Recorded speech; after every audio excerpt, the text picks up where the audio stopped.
Hello, everybody. I'm Henry Little. I'm Chief Executive of Opera Rara, and I'm joined this afternoon by two very, very special people. Special people because they are absolutely at the center of the Opera Rara artistic family, as I like to call it. They've both made acclaimed recordings with us, and I use the word recordings in the plural because there are more than one, and we very much hope there will be more to come in future. They are not only extremely talented artists who are at the top of their profession internationally, they are also great friends to Opera Rara, and they have been tremendously loyal to us in the years that we've been working together. And that is why I, on behalf of the Opera Rara team and board, are incredibly proud to introduce Ermonela, Jaho and Michael Spyres as our new artistic ambassadors. You're both extremely welcome. We're going to have a wonderful time, I hope, working together to promote the very special activity of Opera Rara around the world to not only our existing customers, but also a new group of customers who aren't familiar with our work. You both joined us some years ago. And if I'm right, I believe, Ermonela, it was back in 2015 when we made an extraordinary recording of Leoncavallo's Zaza. And Michael, I remember it was earlier than that. I don't remember the exact year because it's before my time, but I think it was 2014, am I right? I think so. I have no idea, honestly. When you joined us with Donizetti's Le Martyr, a brand new performing edition for Opera Rara, and you had, as did Ermonela with Zaza, a huge success. So Ermonela, let's start with you. How was it to come to Opera Rara to make that first recording with us?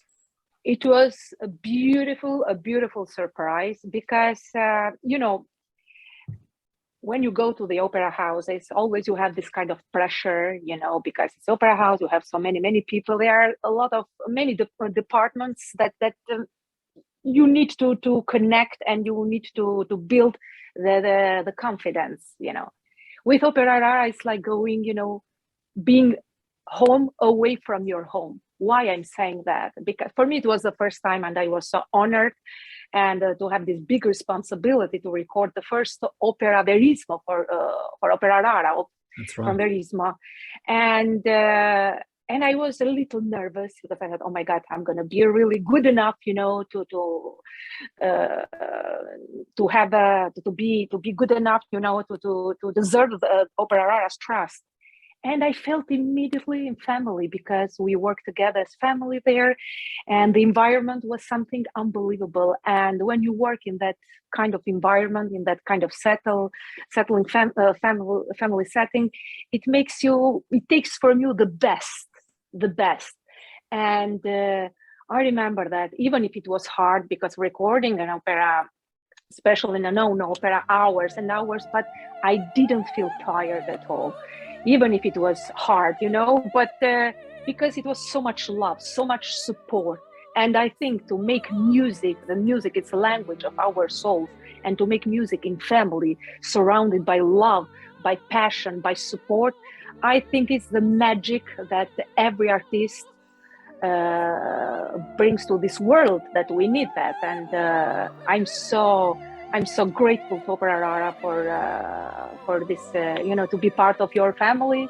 And not only that, because I built my, I have the confirmation of my self-confidence, because certain things I didn't know before, and I learned that with you, and made me a better artist, and to see the world of the opera in another perception. And yeah, everything was so positive, and I think it's a great service to the opera world. Yes, I love the fact that you've used the word family so often in what you've just said, because I think it and I hope that it really kind of resonates with, you know, the experience that Opera Rara is trying to give to the artists that come to work with us. We're a small organization. We're nothing like the size of the opera houses that you're both very familiar and that you sing in, day out throughout your annual schedules. There's only 4 of us. We're a very small team. And I think that makes for quite a different experience, a different, as you say, more familiar, perhaps more concentrated way of working. Michael, say a little bit about what that meant for you when you first came to us back in 2014. Well, it was honestly a dream come true, because I, more so than any other recordings, I learned from Opera Rara how to navigate my voice, and I actually found my voice because of all of the back catalog and the work that Opera Rara has done over the last 40 years or so. Because I wasn't a typical singer. I'm very, very atypical, I would say, as a person and a singer. And Opera Rara was, you know, at its very core, known for rare operas that very few people are aware of, and to me, these were all the missing links in my voice and my career, because when I started out, everyone said, you know, you speak like a bass or a baritone, and but you're wanting to be a tenor and you don't have high notes. It's like, yeah, I know, this is my problem. And then other people would hear, you know, me be able to sing these high things in a different voice, but then not connect it to you know. So I had 3 different voices in one, and I couldn't find the right repertoire until I started finding out. I was 21 when I found all of the wonderful recordings that David Perry and Bruce Ford and Chris Merritt and Rockwell Blake and all of the great barittenors throughout the history of the Opera Rara, when they recorded these things. And it was the first time that really a revelation happened, and listening to these rare operas that no one, quite frankly, did before Opera Rara.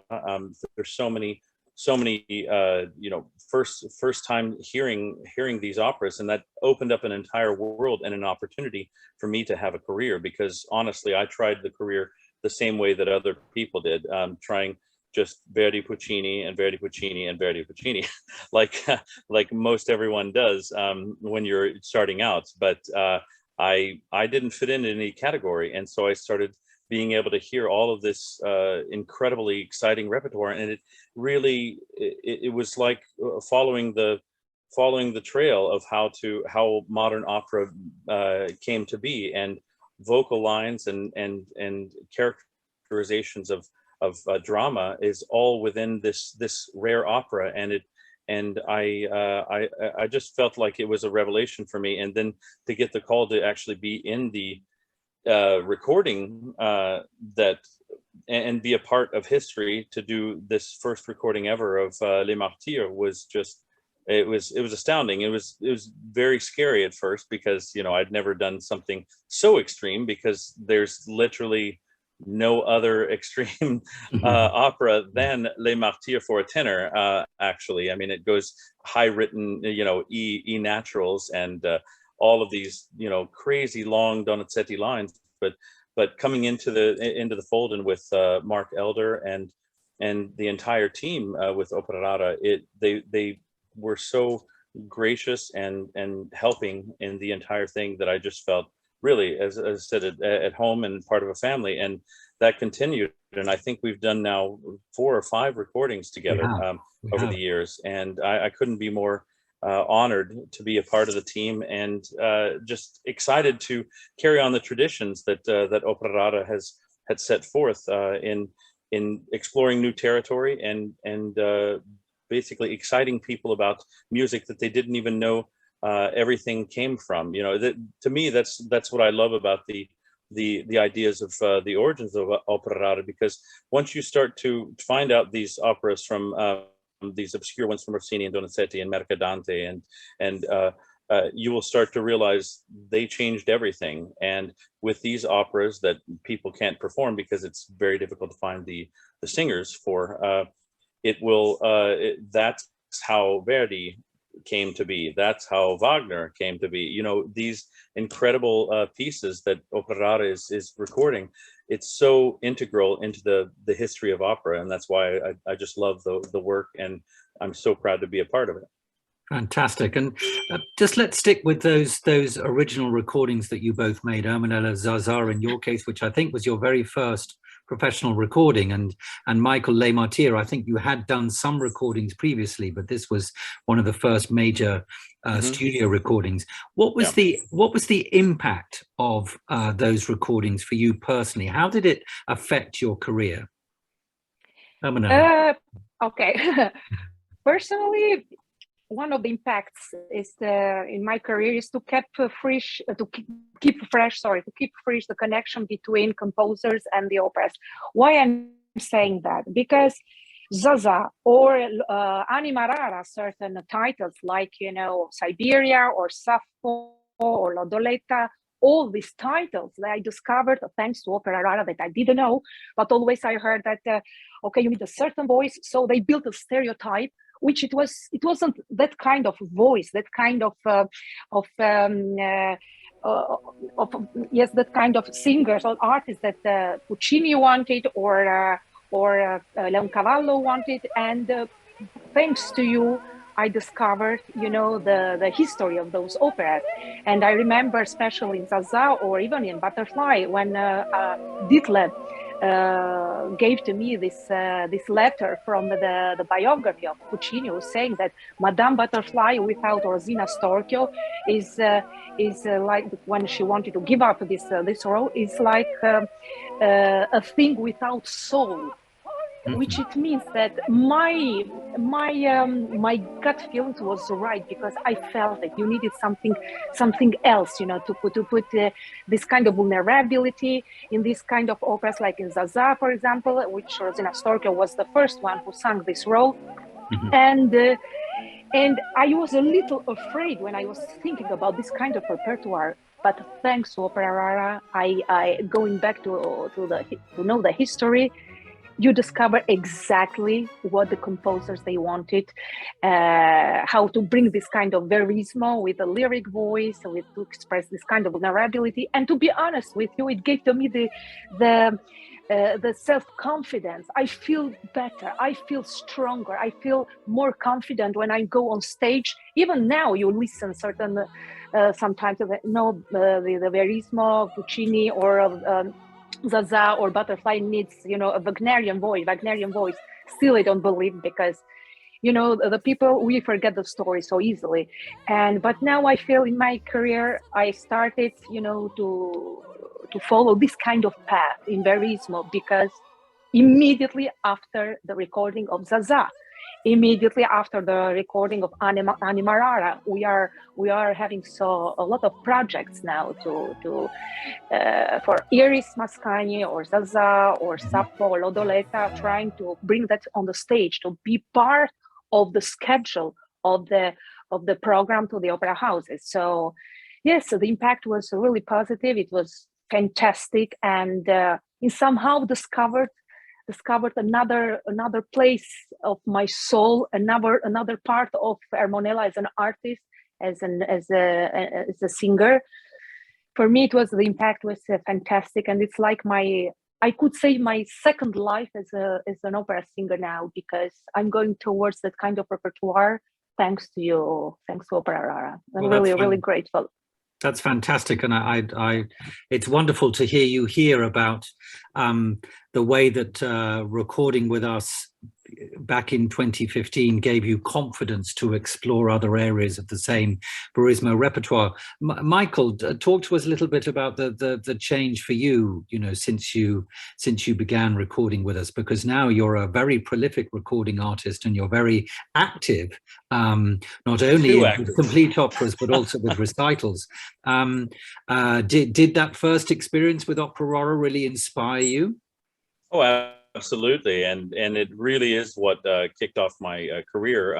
As you said, I'd recorded a few things before, and smaller parts, but also with other smaller labels. But the interesting thing about that is that once Les Martyrs came out, it was such a big success for the label, and for me personally, that everyone started seeing me as the kind of guy who can do all of the crazy stuff that everyone wrote about. After this recording came out, it was so funny, because that's when things really started happening for me, as far as like larger repertoires and houses looking into me as being the leading man for like L'Africaine and some of these larger titles. And it was because of this recording, Les Martyrs. And the funny thing is, it was my first apparently my first viral video ever on YouTube. I'd had many different videos put up, and I have probably more individual videos than any other opera singer online, to be honest, because my agent and he's recorded my entire career. But this was one that became a real viral sensation because of the crazy high E naturals. And the funny thing is that back home in Missouri, it was the first time that some of my friends had actually seen me, because there was this viral meme actually of me and three other singers.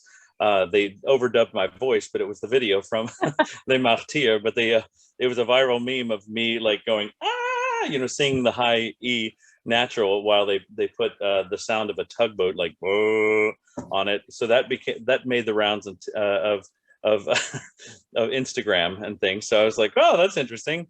So yeah, it really as far as the public's perception, it really gave me legitimacy as a tenor, to be honest, because for a long period I was not considered to be able to do those kind of things, and it's what really jump started my career into this kind of stratospheric repertoire that's unfortunately specialized. And I would like there to be more singers in a category that will sing this stuff, so all the pressure is not only on me. Why do you think studio recordings such as the sort that we do are still important? Why do they matter? Because I think they matter because, they are, as I told you before, today we don't have these operas. Yes, we have modern operas, but they don't have, with the whole respect, they don't have this kind of pull to the public, this kind of that, like in Donizetti, in Verdi, or Rossini, or even before.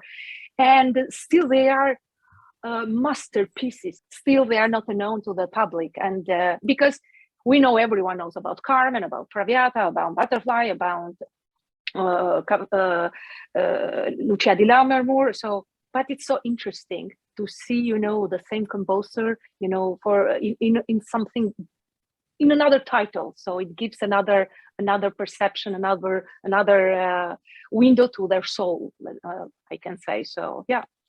Thank you. Well, what about you? What do you think recordings still have their place in the operatic ecology? Absolutely, and it's to be honest, it's the most important factor in my entire career, because that's how I learned. I was and have been an autodidact my entire career.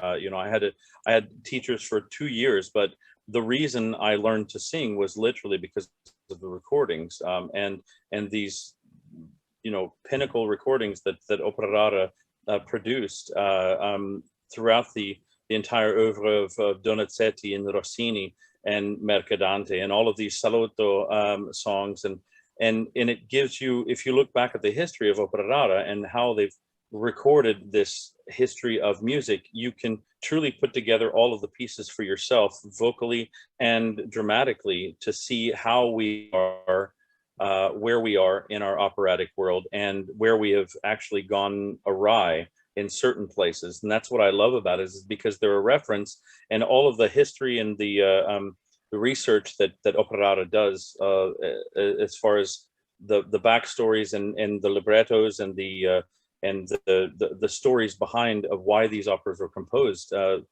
That's paramount, and these recordings are so important because they can give you, along with the history and the wonderful things that Opera Rara has discovered, they can give you as an artist the entire story, so you can really recreate this character to the best of your abilities. And fortunately, the research has been done, and these recordings have been made with opera rara, and to me, they're invaluable, truly, because the amount of research and that goes into a recording is years on, and it's basically like a Bible that singers can go back and look to and follow the score and look at what the singers have done.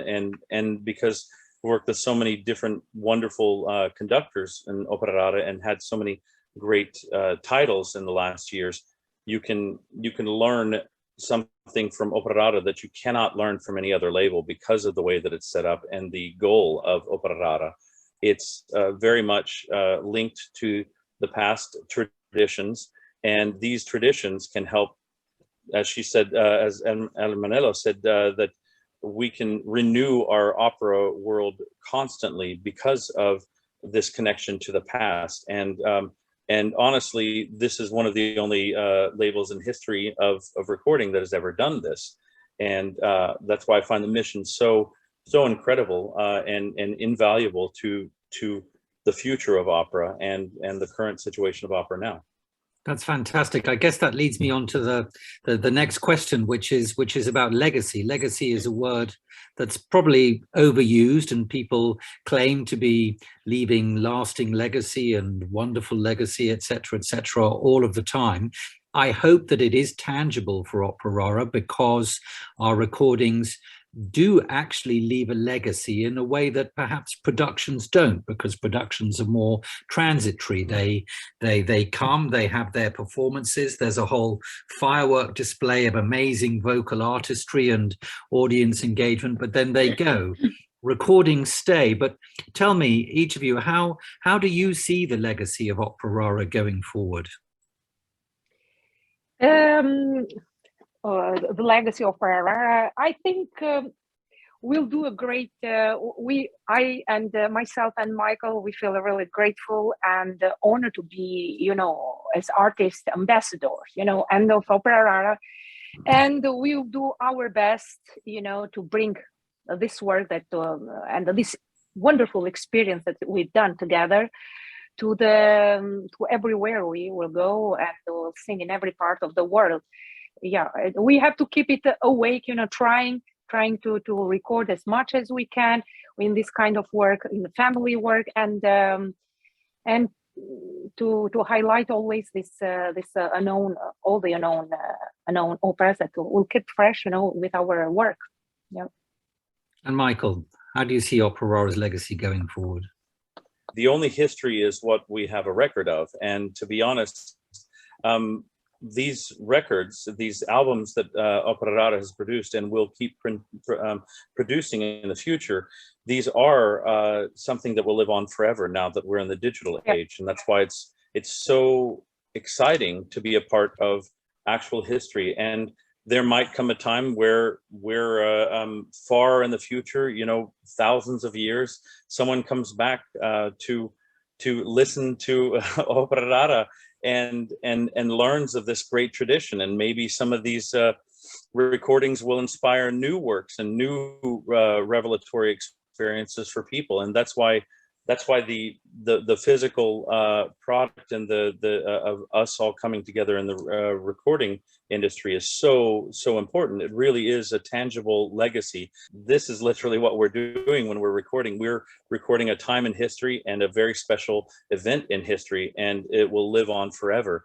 And to be able to put an amalgamation of the greatest art with some of the greatest composers and singers all in one centralized topic of an opera is truly being part of something that very few people in history, I can't imagine what Goethe or these great writers and composers would think about having a legacy like opera rara has, because you can basically open multiple worlds within the recordings and go into a different dimension. And this is why it's truly exciting to me that we're still recording operas in their entirety and discovering new ones that are important and need to be heard. And this is why I just find it so imperative. And if anybody who is interested in about leaving a legacy or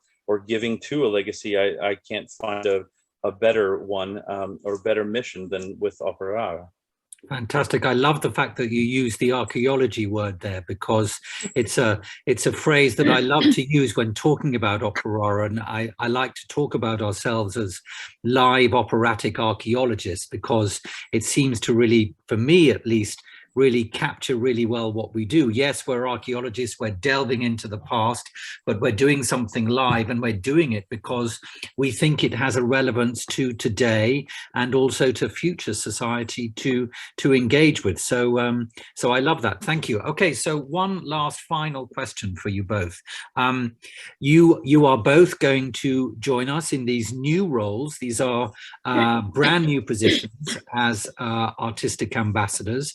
And as I said at the beginning, we couldn't think of two better people to fulfill those roles than the two of you, because you're both so active and you're both so prominent right across the opera rara field. But I'd love to hear from each of you just very briefly. As artistic ambassadors for Opera Rara, what are you hoping to achieve? I would love, and I will try with all my heart, to bring to highlight all these unknown operas with the love and the passion that Opera Rara brings this music to life. And at least with my possibilities, I'll try to say that louder everywhere I am, to bring, with the same passion, that love that I have for the music, the same love and passion that I have for singing, for the opera, the same that I found working with Opera Rara, to bring this kind of all together, to bring, in front of every single public, in every opera house. And I think if you speak from heart, if you give that from your soul, as you do as Opera Rara, absolutely it's going to get the souls, it's going to go forward to the souls of the public, young or adult. So that's my ambition and my mission as a part of your family of Opera Rara, as an ambassador.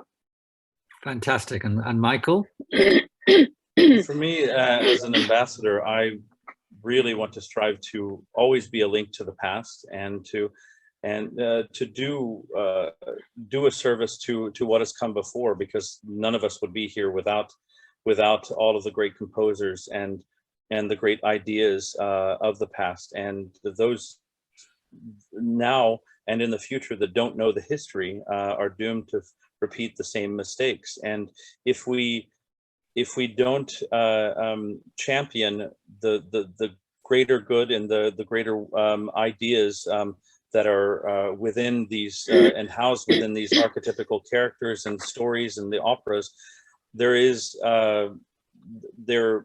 room only for chaos in the future. And I really do think that what we can do as artists and as a label with Opera Rara is to help people have a link to the past, and help them realize that yes, you might not fit in right now, but this is exactly how these composers were as well. I mean, if you know the stories and the ideas of Rossini, and how revolutionary most of these composers and great singers and librettists were from the past, you'll find a kindred spirit. And my goal is to try to carry on the flame of art, and to help other people realize that we need ambassadors all the world around.